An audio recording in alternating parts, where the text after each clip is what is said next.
क्या होगा अगर मैं आपसे कहूं कि आपकी किस्मत का ताला बाहर नहीं बल्कि आपके अपने शब्दों में छिपा है?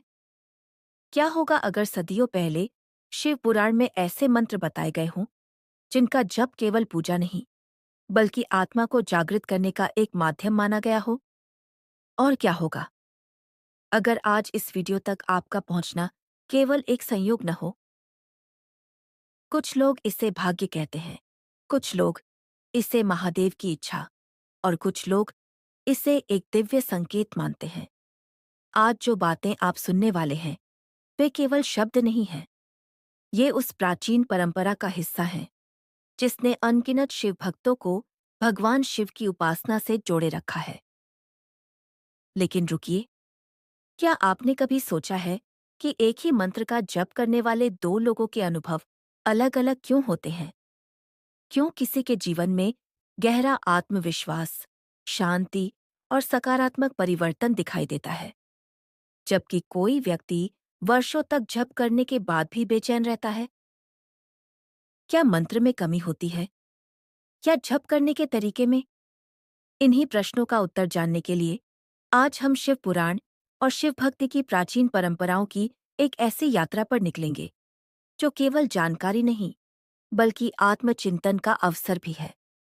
दोस्तों, हिंदू धर्म के प्रमुख ग्रंथों में शिव पुराण का विशेष स्थान माना जाता है। इसमें भगवान शिव के स्वरूप, उनकी लीलाओं, भक्ति, साधना, धर्म और जीवन के गहरे आध्यात्मिक संदेशों का वर्णन मिलता है। परंपरा के अनुसार भगवान शिव को केवल संहार के देवता नहीं बल्कि करुणा, ज्ञान, ध्यान और परिवर्तन के प्रतीक के रूप में भी देखा जाता है। जब कोई भक्त सच्चे मन से उनका स्मरण करता है तो सबसे पहले परिवर्तन बाहर नहीं, भीतर शुरू होता है। मन शांत होने लगता है, भय कम होने लगता है और व्यक्ति अपने जीवन को अधिक स्पष्ट दृष्टि से देखने लगता है।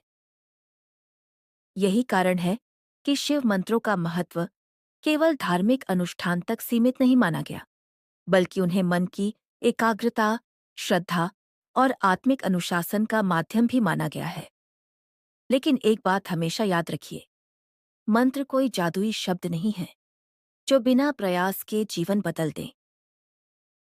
शास्त्रों में भी श्रद्धा, सदाचार, धैर्य और सत्कर्म को मंत्र जप के साथ समान रूप से आवश्यक माना गया है।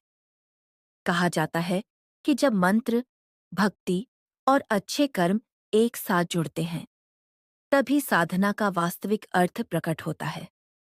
इसीलिए आज की इस विशेष प्रस्तुति में हम केवल मंत्र नहीं बताएंगे, बल्कि उनके अर्थ, महत्व, पारंपरिक जप विधि और उनसे जुड़े आध्यात्मिक संदेशों को भी समझेंगे।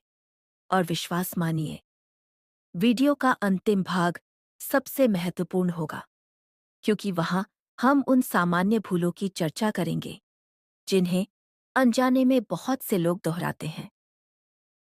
यदि आप भगवान शिव के प्रति श्रद्धा रखते हैं, यदि आप अपने जीवन में मानसिक शांति, आत्मविश्वास और आध्यात्मिक उन्नति की दिशा में कदम बढ़ाना चाहते हैं, तो इस वीडियो को अंत तक अवश्य देखिए।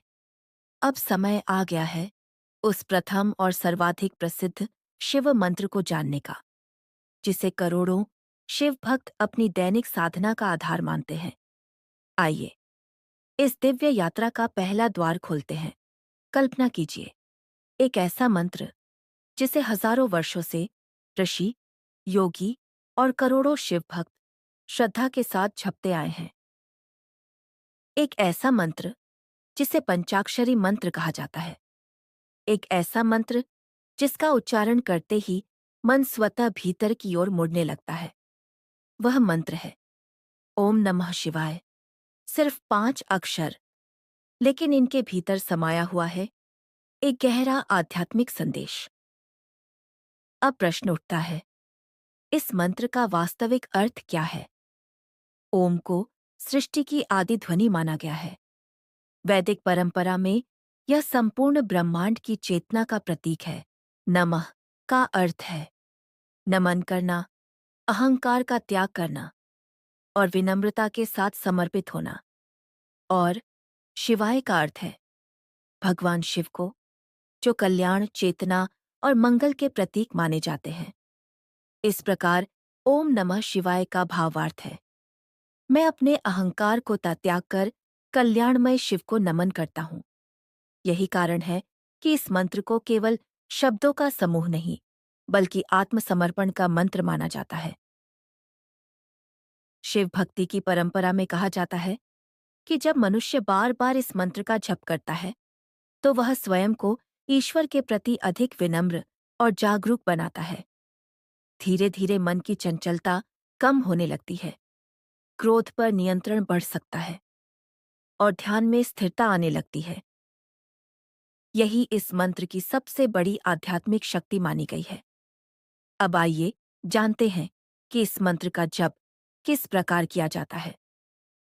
परंपरा के अनुसार प्रातः, ब्रह्म मुहूर्त या सूर्योदय के बाद का समय शुभ माना जाता है।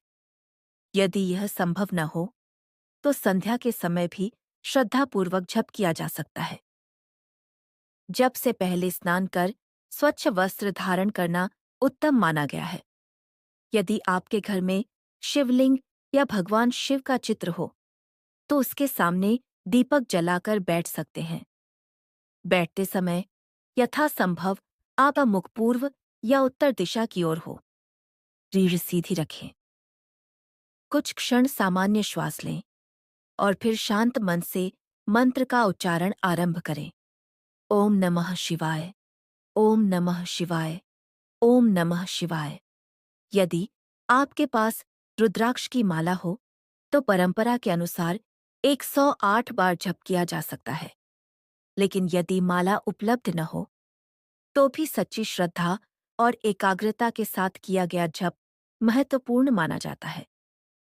याद रखिए, मंत्र जप केवल होठों से नहीं, हृदय से होना चाहिए।